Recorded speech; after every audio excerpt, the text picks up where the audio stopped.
ভাবুন তো, ব্রাসেলস বা স্টকহোমের মতো ব্যস্ত বিমানবন্দরের রানওয়ে হঠাৎ বন্ধ হয়ে গেল। শত শত ফ্লাইট বাতিল, হাজার হাজার যাত্রী আটকা পড়েছে, কারণ আকাশে উড়ছে একদল অচেনা রহস্যময় ড্রোন। শুধু তাই নয়, একই সময়ে ড্রোনের আনাগোনা দেখা গেছে বেলজিয়ামের সেই সামরিক ঘাঁটিতেও, যেখানে আমেরিকার পারমাণবিক অস্ত্র থাকতে পারে বলে ধারণা করা হয়।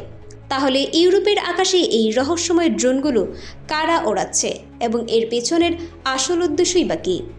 নিরাপত্তা সংস্থাগুলো বলছে এগুলো কোনো সাধারণ শখের ড্রোন নয়, বরং একটি সংঘবদ্ধ ও পেশাদার গোষ্ঠীর পরিকল্পিত অভিযান।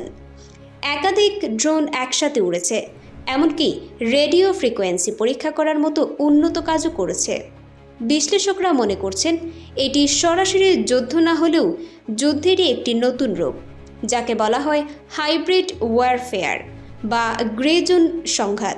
এর মূল উদ্দেশ্য হল কোনো গুলি বা বোমা না ছড়িয়ে প্রতিপক্ষের নিরাপত্তা ব্যবস্থাকে পরীক্ষা করা, তাদের দুর্বলতা খুঁজে বের করা এবং সমাজে ভীতি ও অস্থিরতা তৈরি করা। এই ধরনের চাপ সৃষ্টির কৌশলের জন্য অনেক বিশেষজ্ঞের সন্দেহের তীর রাশিয়ার দিকেই। কারণ কম খরচে প্রতিপক্ষকে ব্যস্ত রাখা এবং তাদের প্রতিরক্ষা সক্ষমতা মেপে নেওয়ার এই কৌশলটি আধুনিক গ্রে জোন অপারেশনের একটি পরিচিত ধরন। এখন প্রশ্ন হলো, ইউরোপের এই ঘটনা আমাদের জন্য কেন গুরুত্বপূর্ণ? কারণ এই ঘটনা প্রমাণ করে যে ভবিষ্যতের যুদ্ধ শুধু সীমান্তে হবে না।